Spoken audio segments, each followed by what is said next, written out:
말씀을 나누기 전에 제가 사역하던 청년의 그 20대 당시 20대 초반의 청년의 간증문을 먼저 한번 나누고 말씀을 나누도록 하겠습니다. 한번 읽어드리겠습니다.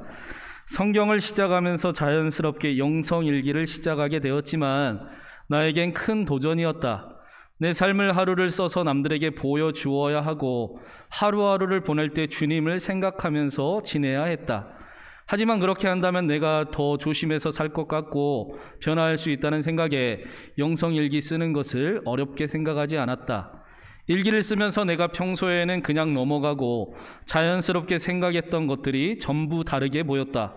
다 주님이 해주시고 지켜주신 것들이었다. 도와주시고 살아가게 해주신 것이었다.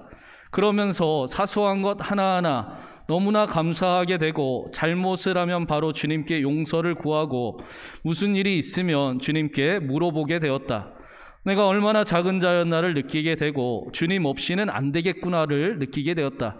영성일기를 하면서 내 삶은 많이 바뀌었다. 기분에 따라 주님을 찾는 것이 아니라 그냥 계속 주님을 찾게 된다. 옛날에 했던 잘못된 행동들도 이제는 주님이 보고 계시니 할 수 없게 되었고 많이 고치게 되었다. 내가 변화됐다. 친구들이 놀라는 모습에 기분도 좋아졌다. 그리고 영적으로 성숙해진 것 같다. 많이 착해진 것 같다. 앞으로도 이런 모습을 유지하고 절대로 깨지지 않았으면 좋겠다. 그리고 아직 못 고친 버릇, 행동들도 고쳐 나가야 되겠다. 내 일이 우선이 아닌 주님이 우선인 삶을 살고 싶다. 20대 초반의 청년이 복음이 삶에서 능력으로 나타나는 것을 경험했던 그런 귀한 간증문이었습니다. 여러분이 눈치채셨을지 모르겠지만 이 청년은 우리 교회 지금 청년이기도 합니다. 제가 우리 교회 청년들을 처음 만났을 때 얼마나 이쁘고 얼마나 귀하고 얼마나 사랑스럽고 행복하던지 굉장히 행복하게 사역을 했던 기억이 있습니다. 제가 얼마나 행복하게 사역을 했냐면 저희 아내가 질투할 정도로 청년들하고 행복하게 사역을 했었습니다. 여러분들이 아실지 모르겠지만 우리 교회 청년들은 어느 교회에서 찾아보기 힘든 너무나 귀하게 신앙 안에서 잘 자란 청년들이기도 합니다. 열심히 성경 공부를 신나게 하고 맛있는 것도 먹으러 다니고 예배도 뜨겁게 드리고 선교도 다니고 수련회도 다니고 제자훈련도 하고 그렇게 행복하게 신앙생활을 했었고 또 제 눈에는 청년들이 이제는 신앙 안에서 자신의 삶을 자신이 만들어가는 모습을 볼 수도 있게 되었었습니다. 쉽지 않지만 신앙 안에서 자유하고 그렇게 무겁지 않고 억지로가 아니라 하나님이 힘이 되심을 경험하면서 자신의 삶을 이겨나가는 만들어가는 그런 모습이 제에게 보였으니 얼마나 기쁜 사역이었겠습니까? 저희 아내가 질투할 만할 사역이었습니다. 그런데 제가 4년 만에 신광교회에 다시 와보니까 물론 코로나의 영향도 있었겠지만 그렇게 열심히 성경을 배우기를 원하고 기쁨으로 무겁지 않고 절대로 억지로가 아니라 기쁘게 하나님을 예배하던 청년들의 모습이 조금은 잃어버린 예전 같아 보이는 모습이 보이는 것입니다. 자신들도 그 사실을 아는지 저에게 한 청년이 와서 목사님, 담임 목사님 되시면 저희 좀 혼내주세요 라고 이야기도 합니다. 무슨 이야기입니까? 자신들도 잘 알고 있습니다. 그렇게 기쁘게 행복하게 감격 속에 능력이 되는 그 신앙 안에서 살아갔었는데 어느덧 자신의 신앙과 삶이 무거워지어 버리고 이렇게 가면 안 되겠구나 라는 마음이 자신들도 잘 알고 있었던 것입니다. 우리가 왜 신앙의 회복을 꿈꾸고 또 간절히 바라며 살아가고 있습니까? 우리는 그 신앙의 맛을 본 사람들이기 때문입니다. 신앙이 절대로 무겁지 아니하고 하나님의 말씀 안에 살아가는 삶이 오히려 능력이 있고 행복한 삶으로 이끌어주는 것을, 우리의 삶을 복되게 지켜주는 것을 우리가 맛본 사람들이기 때문입니다. 오늘 말씀에서도 3절에 이렇게 말씀을 하고 있습니다. 우리 3절 말씀을 같이 먼저 한번 읽어보겠습니다. 하나님을 사랑하는 것은 이것이니 우리가 그의 계명들을 지키는 것이라. 그의 계명들은 무거운 것이 아니로다. 하나님의 계명은, 하나님을 사랑하는 일은 절대로 부담스럽지도 않고 절대로 무겁지도 않다라고 말씀합니다. 여기서 3절에 무겁지 않다라는 말씀은 가볍다, 성경이 가볍다, 말씀이 가벼워서 지켜도 되고 안 지켜도 될 만큼 그런 가벼움을 말하는 것이 아닙니다. 또 반대로 누군가가 다 하니까, 교회가 다 하니까, 교회가 하라고 하니까, 목사님이 하라고 하니까 그렇게 억지로 행해야 되는 그런 무거움을 이야기하는 것도 아닙니다. 여기서 무겁다라는 단어는 원어로 부담스럽다, 걱정스럽다, 또 강한 의미로는 폭력적이다라는 의미를 가지고 있습니다. 하나님의 계명은, 하나님을 사랑하는 일은 절대로 부담스럽지도 않고 또 폭력적이지도 않으며 우리를 강제하지 않는다라는 것입니다. 오히려 하나님의 그 사랑은 우리를 어떻게 합니까? 더 하나님의 그 은혜 안에서 살아가고 더 뜨겁게 하나님을 사랑하기를 원하게 만들고, 그래서 더 하나님 앞으로 나아가게 하는 것이 하나님의 은혜요, 하나님의 사랑이요, 또 예수 그리스도를 믿는 것입니다. 그런데 우리는 왜 때로 이 일이 부담스럽고 때로는 그리스도인의 삶이 무겁게 느껴지는가? 가장 쉽게는 내 생각과 하나님의 생각이 많이 다르기 때문입니다. 많은 그리스도인들조차도, 기독교인들조차도 자신을 위해서 하나님을 믿기 때문에 결국엔 결정적인 순간에서 하나님과 다툼을 합니다. 그리고는 하나님을 이기는 삶을 살아가고, 그래서 하나님이 부담스럽고 하나님이 무겁게 느껴집니다. 그런데 더 근본적인 이유는 무엇이냐? 하나님과 우리의 삶이 같은 편이 아니다라는 것입니다.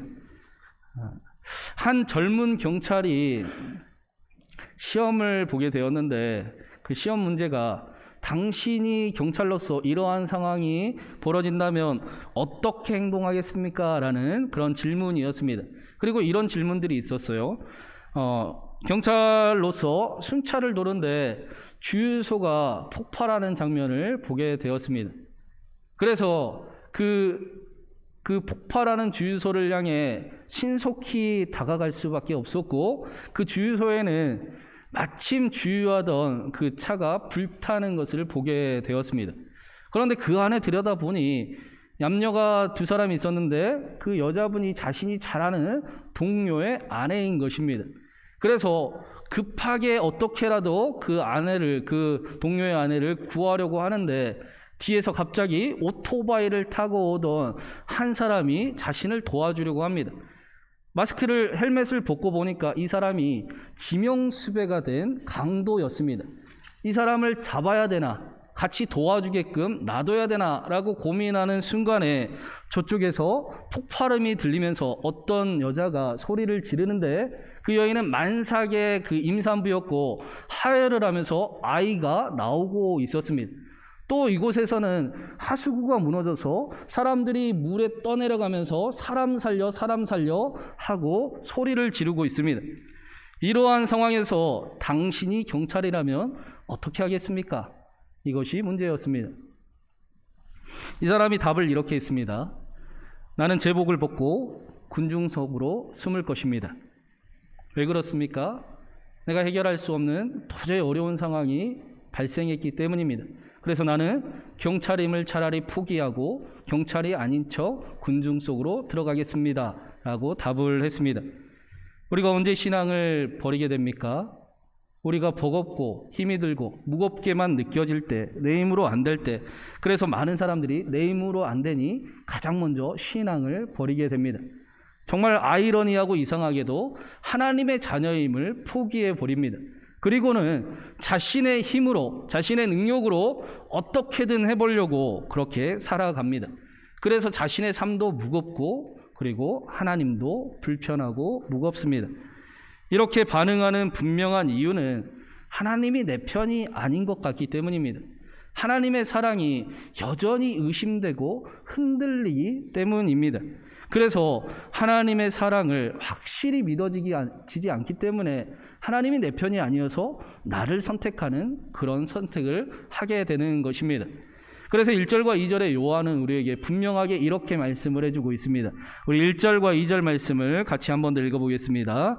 예수께서 그리스도이심을 믿는 자마다 하나님께로부터 난 자니 또한 낳으신 이를 사랑하는 자마다 그에게서 난 자를 사랑하느니라. 우리가 하나님을 사랑하고 그의 계명을 지킬 때에 이로써 우리가 하나님의 자녀를 사랑하는 줄을 아느니라. 그리고 그의 계명들은 절대로 무거운 것이 아니로다 라고 말씀합니다. 1절에 예수님께서 그리스도이심을 믿는 사람은 하나님께로부터 난 자다라고 말씀을 하고 있습니다. 저와 여러분이 예수님을 믿을 때 하나님께로부터 태어났다, 낳았다라는 것입니다. 하나님께서 저와 여러분을 낳으셨다. 이 말씀이 도대체 무슨 말씀인가? 제가 전에도 한번 말씀을 드린 적이 있었는데, 제가 40살에 저희 그 딸을 루아를 처음 만났습니다. 그러니까 얼마나 루아가 생겨서 이쁘고 귀하고 기쁘고 또 감격스러웠겠습니까? 그래서 저희 아내와 가능하면 월요일에 산부인과 진료를 잡고 매번 산부인과를 같이 갔습니다. 그런데 그 초음파로 그 아이가 그렇게 생명이 커가는 것을 바라보고 또 기뻐하고 행복하지만 그 아이를 위해 제가 해줄 수 있는 거는 정말 아무것도 없었습니다. 할 수 있는 건 저희 아내에게 맛있는 거 사주는 거, 저희 아내 스트레스 받지 않게 하는 거, 그게 제가 할 수 있는 일이지 제가 아이에게는 할 수 있는 게 아무 일도 없었습니다. 아이도 마찬가지입니다. 아이가 뱃속에서 우리에게 무엇을 해줄 수 있었겠습니까? 아무것도 하지 못하고 아무것도 하지 않았지만 그 아이가 있다는 것, 그 아이가 살아 생명을 손발을 움직인다는 것, 그 아이가 존재하는 것만으로도 기쁘고 감사하고 소중하고 사랑스러운, 그렇게 소중해 보이는 그것이, 그 존재가 낳은 아이라는 것입니다. 하나님께서 저와 여러분을 낳으셨다라는 것은 하나님이 저와 여러분을 존재만으로도 소중하게 여기시고 사랑하시고 존귀하게 귀하게 여기신다라는 것입니다. 사랑하는 여러분, 저와 여러분은 하나님이 보시기에 세상에서 가장 소중한 존재입니다. 하나님이 저와 여러분을 말도 안 되게 사랑하십니다. 여러분은 하나님 보시기에 여러분의 행위와 여러분의 어떤 조건에 따라 여러분은 흔들리고 여러분은 의심하고 여러분은 안 믿을지 모르겠지만 하나님은 그 존재만으로도, 저와 여러분의 존재만으로도 여전히 사랑하시고 변함없이 사랑하시고 끝까지 사랑하시고 그럼에도 불구하고 사랑하신다라고 말씀하셨습니다. 절대로 무엇으로도 변하지 않고 끊어지지도 않는 사랑을 예수 그리스도를 통해 우리에게 알려주신 것입니다. 사도 바울은 이것을 보고 확증하셨다라고 말씀을 합니다. 확실하게 알게 해주셨다라는 것입니다. 절대로 흔들리지 않을 정도로 예수님을 통해서 하나님의 사랑을 확실하게 해주셨습니다. 그래서 예수께서 그리스도이심을 믿는 자는 하나님께로부터 난 자입니다. 예수님을 믿는 사람들은 하나님의 사랑을 알고 하나님의 사랑을 믿는 사람들입니다. 여기 정확히 예수님을 믿는 사람들이 어떤 사람들인가가 나오고 있습니다. 예수님을 믿는 사람은 어떤 사람입니까? 흔들리지 아니하고 하나님의 사랑을 알아서 하나님과 한편으로 살아가는 사람을 예수님을 믿는 사람이다라고 말씀하는 것입니다. 부모님의 사랑이 의심스럽고 흔들리고 또 확실하지 않아 두려운 아이들은 실수하고 실패하면 감추고 숨기고 스스로 어떻게든 해보려고 하고 괴로워하는 무거운 인생을 살아가게 됩니다. 그러나 부모님의 사랑을 아는 아이들은 어떻게 합니까? 실수하고 실패하고 자신의 힘으로 안 될 때 아빠 이거 안 돼요. 엄마 도와주세요. 이것이 사랑을 아는 아이들의 언어인 것입니다. 자신의 힘으로 도저히 할 수 없다는 사실을 알기에 힘이 들며 부모님을 찾아가는 것이 사랑을 확신하는 아이들의 모습입니다. 마찬가지로 하나님의 사랑이 믿어지는 사람들은, 예수님을 믿는 사람들은 힘들고 실수하면 실패하면 도저히 자신의 힘으로 감당하기 어려우면 그래서 더 하나님을 찾고 하나님을 의지하고 하나님께서 도와주시기를 간절히 원하고 하나님께 붙들린 인생을 살아가는 것입니다. 그렇기 때문에 절대로 무거울 수가 없고 오히려 수고하고 무거운 짐 진 것을 그것마저도 다 맡기는 인생을 살아가게 됩니다. 그리고 오히려 이런 삶을 꿈꾸면서 살아가는 것입니다. 우리 4절과 5절을 마지막으로 한번 같이 읽어보겠습니다. 4절 5절입니다. 무릇 하나님께로부터 난 자마다 세상을 이기느니라. 세상을 이기는 승리는 이것이니 우리의 믿음이니라. 예수께서 하나님의 아들이심을 믿는 자가 아니면 세상을 이기는 자가 누구냐? 하나님께로부터 난 자마다 세상을 이기고 세상을 이기는 승리는 이것이니 우리의 믿음입니다. 예수께서 하나님의 아들이심을 믿는 자가 아니면 세상을 누가 도대체 이기며 살아갈 수 있겠습니까? 라고 말씀합니다. 세상에 많은 사람들이 대부분 세상을 따라가기를 원하고 세상의 지혜를 가지고 세상 속에서 성공하기를 바라지 세상을 이기고 세상이 어그러진 곳을 새롭게 회복시키고 변화시키기를 원하지는 않습니다. 세상을 이기려 하는 사람은 사실 별로 없습니다. 그런데 하나님께로부터 난 자들은 세상을 믿음으로 이기며 나아가는 것입니다. 꿈을 꾸고 살아가는 것입니다. 하나님의 사랑을 확실히 알기 때문에 그 사람들은 어떻게 살아갑니까? 바울이 그랬던 것처럼 환난과 결박이 자신의 눈앞에 있으나 비록 그것이 환난과 결박 같아 보이고 모두가 바라보기에 어려움 같아 보이나 그러나 바울은 하나님의 놀라운 신비를 기대하는 사람이었습니다. 하나님을 사랑하는 사람들, 그의 뜻대로 부르심을 입은 사람들은 모든 것이 합력하여 선을 이룸을 알고 살아가기 때문입니다. 그래서 세상을 따라가거나 상황과 환경을 따라가지 않습니다. 오히려 하나님을 따라가고 하나님의 말씀과 함께 하나님의 약속을 이루며 자신의 그 상황을 결박과 환난이 있어도 그것을 기회로 선으로 바꾸는 삶을 꿈꾸게 되는 것입니다. 그리고 또 살아가는 것입니다.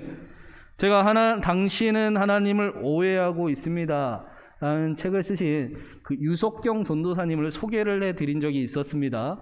이 유석경 전도사님은 서울대를 나오고 아이들을 가르치는 은사가 있어서 고액 과외를 하면서 돈을 꽤 잘 벌던 그런 사람이었습니다.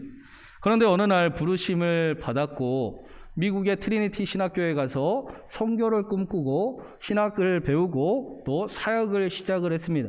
그런데 어느 날 졸업을 앞두고 있었는데 갑자기 몸이 계속 너무 힘이 든 것입니다.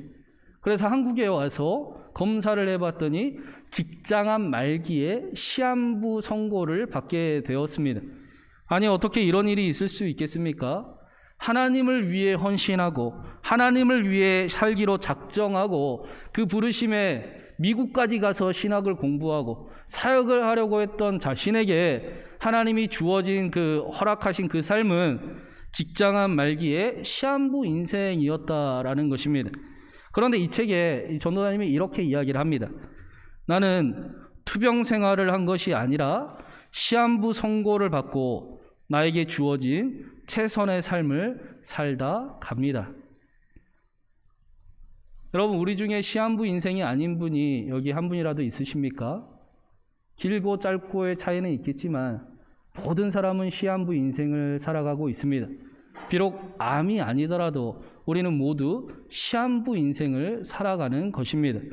그런데 모든 사람이 다 시한부 인생을 살아가는데 어떤 사람은 허구한 날 맨날 아프면서 힘들고 불평하며 투병 생활을 하고 투병하며 살아가는 인생인가 하면 어떤 사람은 주어진 시간을 최선을 다해 복된 인생으로 만들어가는 자신의 삶의 자리를 변화시키고 회복시키고 일으키는 삶을 살아가는 것입니다. 바로 유석경 전도사님처럼 하나님의 사랑을 아는 사람들은 자신에게 주어진 시한부 인생을 최선을 다해서 가능하면 복되게, 가능하면 행복하게, 가능하면 빛이 나도록, 가능하면 영광스럽게 그 삶을 최선을 다해 살아가는 것입니다. 아니면 소중한 인생을 투병하다 끝이 나 버릴 수도 있기 때문입니다. 유석경 전도사님이 이런 이야기를 했습니다. 나는 단 한 번도 하나님을 원망하지 않았습니다. 내가 왜 암에 걸렸는지도 묻지 않았습니다. 저는 하나님을 이해하려고 하지 않습니다. 그저 주님을 신뢰할 뿐입니다. 하나님의 사랑을 알기 때문입니다. 예수님을 믿는 사람이기 때문입니다. 이 믿음이 세상을 이기는 믿음입니다. 자신의 삶의 자리를 이기게 하고 회복시키게 하고 승리하는 믿음이 예수 그리스도를 믿는 믿음, 하나님께 난 자의 믿음인 것입니다. 우리가 어떠한 일을 맡아서 서로를 섬기고 사랑하는 일이 내가 받은 특권이 아니라 희생이라고 생각하며 그 삶은 무거울 수밖에 없는 것입니다. 그런데 반대로 비록 우리가 때로는 섬겨야지요, 희생해야지요, 수고해야지요. 어떻게 사랑은 지키는 것인데 수고하지 않고 지켜질 수 있겠습니까? 어떻게 헌신하지 않고 가정이 지켜질 수 있고 교회가 지켜질 수 있겠습니까? 그런데 그렇게 수고하고 헌신한 나의 그 열정을 힘입어서 우리의 가정이 회복될 수 있다면, 우리의 가정이 아름답고 행복해질 수 있다면 그 일이 얼마나 영광스러운 일입니까? 우리의 수고와 우리의 삶을 통해 우리의 삶의 자리가 복되어질 수 있다면, 나를 만나는 이마다 행복해질 수 있다면 그 삶이 얼마나 영광스러운 일이겠습니까? 우리의 그 헌신을 통해서 우리 신광교회가 이 지역의 소망이 되고 이 지역에 세상이 말하는, 성경이 말하는 교회는 신광교회구나라고 불릴 수 있다면, 신광교회가 있어서 너무나 다행입니다 라는 소리를 들을 수 있다면 그 일이 얼마나 영광스러운 일이 되겠습니까? 사랑하는 여러분, 하나님의 사랑을 알면, 하나님을 사랑하면 하나님이 나에게 부탁하신 계명이 하나님을 사랑하는 일이 절대로 무거울 수 없습니다. 오히려 그 일을 한다는 것 자체가 행복이고 특권이고 또 영광인 것입니다. 새 예수 그리스도를 믿는 저와 여러분을 통해 우리의 가정이 더 복되지고 우리의 삶의 자리가 회복이 넘쳐나며 저와 여러분을 통해서 교회가 교회라라고 불림을 받는 큰 은혜가 저와 여러분 가운데 가득하길, 그런 새해가 되길 주님의 이름으로 축원합니다. 우리 시간에 세상 흔들리고 사람들 변해도 나는 주님을 섬기겠습니다. 오직 믿음으로 내가 살겠습니다. 함께 찬양하며 고백하며 기도하며 나아가겠습니다.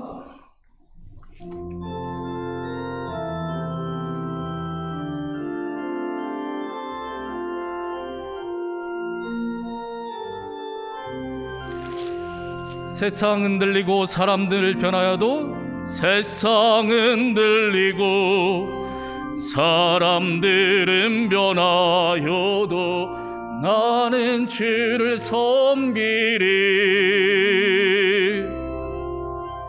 주님의 사랑은 영원히 변하지 않네. 나는 주를 신뢰해. 우리 다시 한번 세상 흔들리고 사람들 변해도, 세상 흔들리고 사람들은 변하여도 나는 주를 섬기리. 주님의 사랑을 영원히 변하지 않네. 나는 주를 신뢰해. 믿음 흔들리고 사람들 주를 떠나도, 믿음 흔들리고 사람들 주를 떠나도 나는 주를 섬기리. 주님의 나라는 영원히 쇠하지 않네.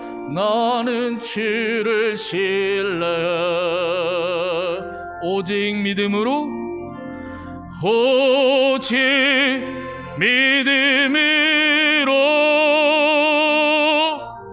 믿음으로 내가 살리라.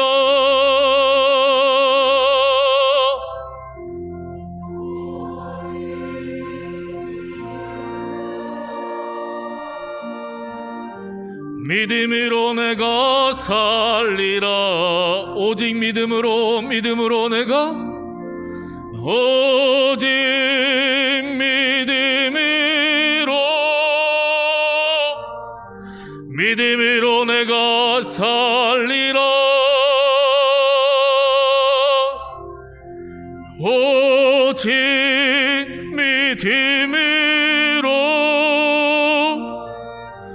믿음으로 내가 살리라. 세상은 들리고 사람들은 변하여도 나는 주를 섬기리. 주님의 사랑은 영원히 변하지 않네. 나는 주를 신뢰해. 믿음은 들리고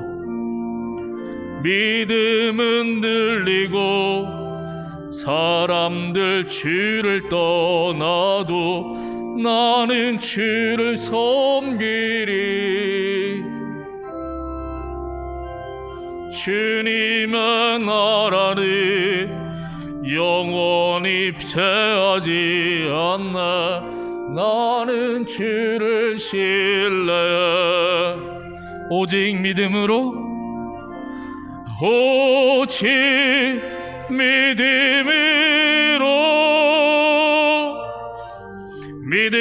내가 살리라. 오직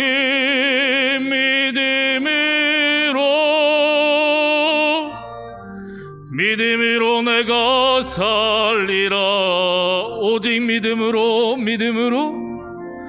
오직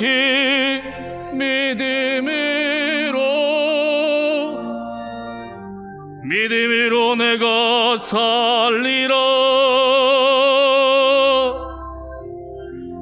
오직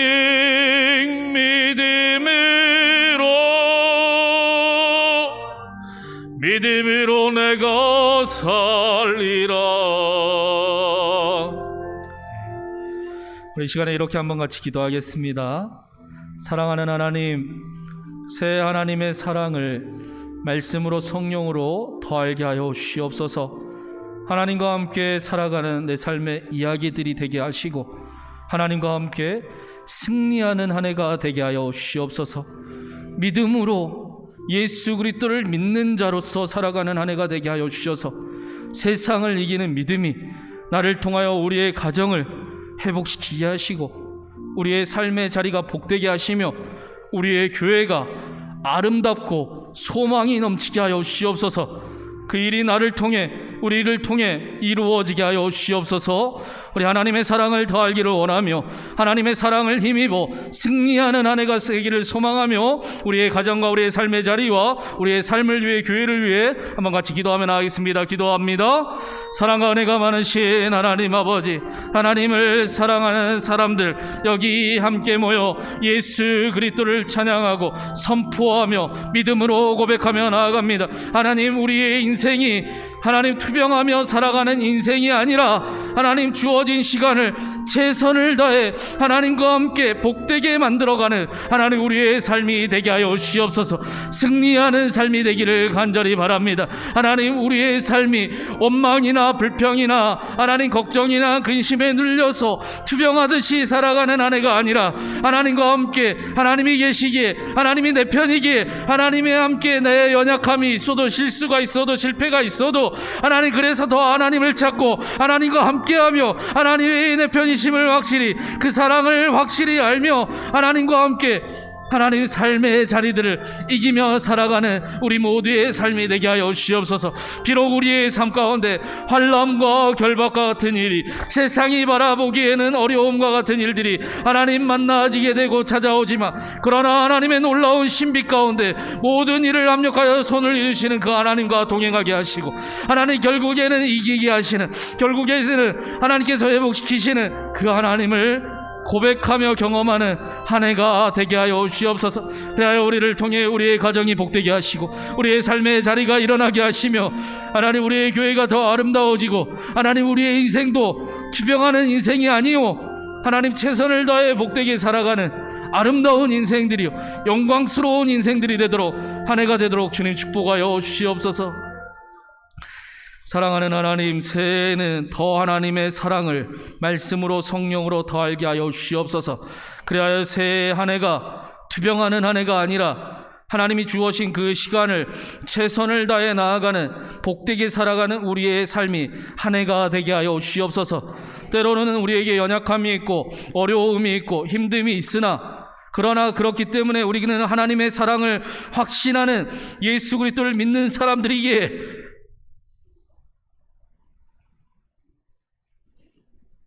연약할 때마다 하나님을 더 찾게 하시고 힘이 들 때마다 더 하나님을 붙들게 하시고 하나님과 온전히 동행하는 한 해가 되게 하여 주셔서 우리의 환난과 결박을 놀라운 하나님의 신비로 이루어 가시는 그 하나님을 경험하고 그렇게 살아가는 한 해가 되게 하여 주시옵소서. 세상을 이기는 승리하는 믿음이 우리의 심령 가운데 날마다 넘치게 하여 주시옵시고 우리의 삶 또한 그 믿음처럼 삶의 자리를 회복시키고 가정을 일으키며 우리를 통해 일하실 그 하나님을 기대하며 교회를 아름답게 만들어 나아가는 승리하는 새해 한 해가 되도록 주님 축복하여 주시옵소서. 새해 우리와 더욱 함께 하시고 우리를 통해 하나님의 능력을 허락하시며 하나님을 사랑하듯 사랑하는 우리의 삶에 사랑의 능력이 가득하게 하시길 간절히 바라오며 살아계신 우리 주님 예수 그리스도의 이름으로 간절히 기도드리옵나이다. 아멘.